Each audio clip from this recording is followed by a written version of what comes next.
గ్రామీణ రోజ్గార్ యోజనలో ఉద్యోగాలు ఇప్పిస్తామని 15 లక్షలు తీసుకొని మోసం చేసి తప్పించుకు తిరుగుతున్న వారిపై తక్షణ చర్యలు తీసుకోవాలని రామగుండం మారేడుపాక గ్రామానికి చెందిన బాధితుడు పాలం ఐలయ్య రాష్ట్ర ప్రభుత్వానికి విజ్ఞప్తి చేశారు.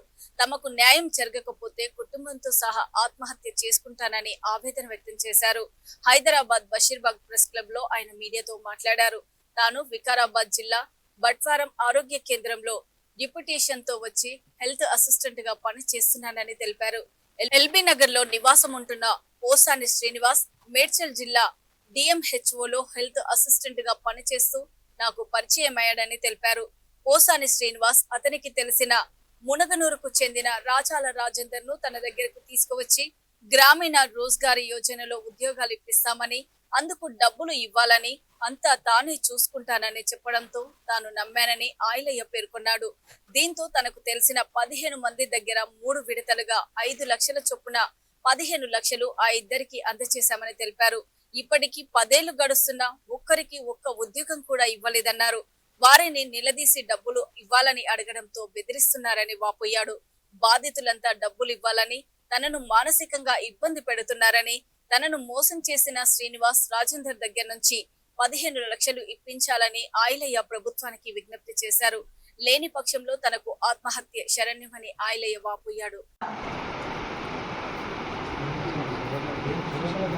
సోషల్ వర్క్ చేస్తాను.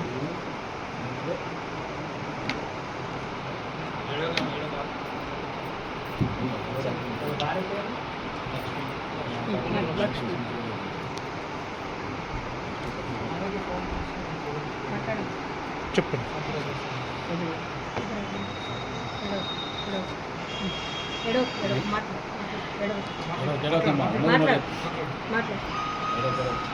ఆయన నేను అడ్డు పైసలు డబ్బులు పెట్టాను దగ్గర ఏం వర్క్ చెప్పినా వినలేదు. నా మాట నాతోటే డ్యూటీ చేస్తాడు.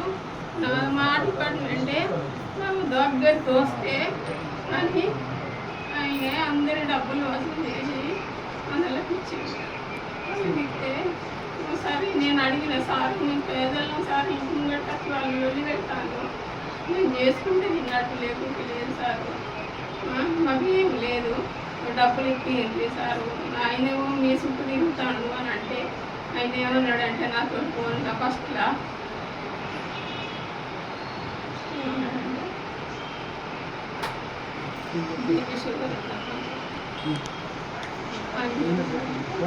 ఏం కాదమ్మా డబ్బులు ఇచ్చారు నాది మదని. ఆయనకు ఒక్కొక్కటి 20 లక్షల కారు ఉన్నది. ఒక్క కారు అమ్మితే నీ డబ్బులు పోతాయి, ఏం బాధపడకమ్మా, మీ డబ్బులు మీకు ఇప్పిస్తా. ఆ డబ్బులు ఇవ్వకపోతే ఆయన ఇంటి ముందు మేము ఆత్మహత్య చేసుకునే పరిస్థితి వచ్చింది. నా కొడుకు మేము అందరం రోడ్డు మీద పడ్డాం. నా బంగారం మొత్తం అమ్మి ఇంటి ముందుకు వచ్చిన వాళ్ళకి ఇచ్చిన మా ఆయనను సంపదను బెదిరించి నేను కూడా నువ్వు ఒక్కనే తిరగకు, ఆయన నేనేం ఏమన్నా చేస్తే ఎట్లా అంటే పోతే నేను ఒక్కరినే పోతే నీకు ఈ డబ్బులైతే రావాలని మరి ఏం నుంచి ఇస్తాం మనం అని ఆయన నాకు చెప్పాడు.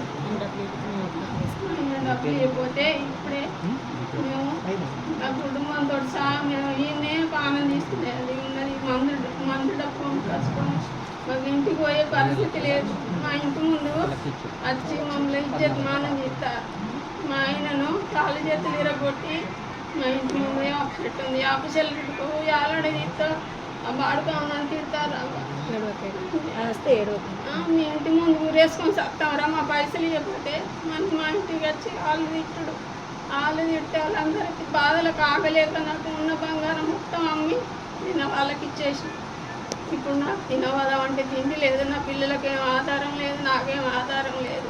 నేను పురుగుల మంది దాగి సత్తం, వాళ్ళు పైసలు ఇవ్వకపోతే గవర్నమెంట్ అందరికీ నమస్కారం చెప్తాను. తండ్రి నీ బాధ్యత. రామగుండం మండల్ న్యూ మారేడుపాక. రామగుండం మండల్ డివిజన్.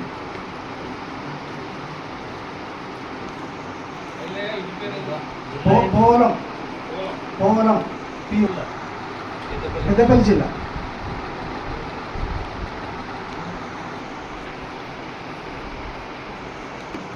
2006లో శ్రీనివాస్ పాపాని శ్రీనివాస్ సన్నాపు సత్యనారాయణ నాగపల్లిలో ఆయన చేస్తాడు, నేను ఇక్కడ బంటారం వికారాబాద్లో చేస్తాను, హెల్త్ అసిస్టెంట్ చేస్తాను నేను. అయితే 2015 వరకు 2015లో గ్రామీణ స్వరాజ్ రోజ్గార్ యోజనలో కొన్ని పోస్టులు ఉన్నాయి బాబు అని చెప్పి నాకు చెప్పింది సార్ శ్రీనివాస్ చెప్పి రాజేందర్ తీసుకుని వచ్చాడు కార్లో తీసుకుని వస్తే ఇది నేను నమ్మలేను బాబు అని అంటే, లేదు ఆస్తి పాస్తులు అన్నీ రాజేందర్కు నాకు తెలుసు, నా చుట్టమైనా ఈయన చేస్తాడు ఈ పనులు, నువ్వు మంది తీసుకొచ్చుకుంటే ఇప్పిస్తాను. లేదు నేను అస్సలే ఒప్పుకోనంటే నా జిమ్మదారు అని చెప్పాను సార్. ఖచ్చితంగా జిమ్మదారు అని కూడా మన ఎల్బీ నగర్లో కాన్వెంట్ హాస్పిటల్ ఎదురుగా సుప్రభ తోటలు కార్లు వచ్చారు. అక్కడికి వచ్చిన తర్వాత మాట్లాడితే నా జిమ్మదారు అన్నాడు కదా అని చెప్పి మా బంధువుల దగ్గర 15 మంది సార్, 15 మంది దగ్గర 15 లక్షలు. ఫస్ట్ రోజు 5 లక్షలు 5 ఇచ్చేసినాం. సాయంత్రమే ఈ ఆర్డర్లు ఇచ్చింది, బేక్ ఆర్డర్లు అంటే అప్పుడు తెలియదు సార్. రెండవ రోజు మళ్ళీ 5 లక్షలు, మూడో రోజు 5 లక్షలు. తర్వాత ఈ ఆర్డర్లు పట్టుకొని పోతే అక్కడ మా దగ్గర లేవు పోస్టులు అని చెప్తేనే మా క్యాండిడేట్స్ మనకు చెప్తే వాళ్ళు ఫోన్ చేసింది సార్. ఎవరికి? శ్రీనివాస్ అనే వ్యక్తికి చేస్తే లేదు అది బయట వేయడు, నువ్వు పోలీస్ స్టేషన్ పోకు, ఎక్కడికి పోకు, పేపర్లకు చెప్పకు, నేను ఇప్పిస్తా అన్నాడు సార్. ఇప్పిస్తాను వల్ల ప్రతి సండే ఆయన చుట్టేది ఆర్టీసీ కాలనీలో ఎల్బీనగర్ ఆర్టీసీ కాలనీ ఉన్నాడు సార్, అక్కడ ఉన్నది. అక్కడ ఆర్టీసీ కాలనీ ప్రతి సండే నేను అక్కడ పోయి ఇంటికి వచ్చి 7 గంటలకు పోయి 10 గంటల దాకా మాట్లాడి వస్తే ఈ నెల ఆ నెల అనుకుంటా తింపి సార్ 10 సంవత్సరాలు గడిపింది సార్. మధ్యలో నేను రాజేందర్ ఇంటికి కూడా ఇద్దరు కలిసిపోయినాం. పోతే వాడు నన్ను కొట్టడానికి వచ్చాడు. శ్రీనివాస్ లేకుండా ఎందుకు వచ్చినావు నువ్వు అని చెప్పాను సార్. అంటే వెంబడే అక్కడ సెక్యూరిటీ ఉన్నాడు కదా సార్, సెక్యూరిటీలో పేరు రాసుకొని బయటకు వచ్చి ఫోన్ చేసిన, నువ్వు నేను లేకుండా ఎందుకు పోయినావు అని కూడా నన్ను బెదిరించాను.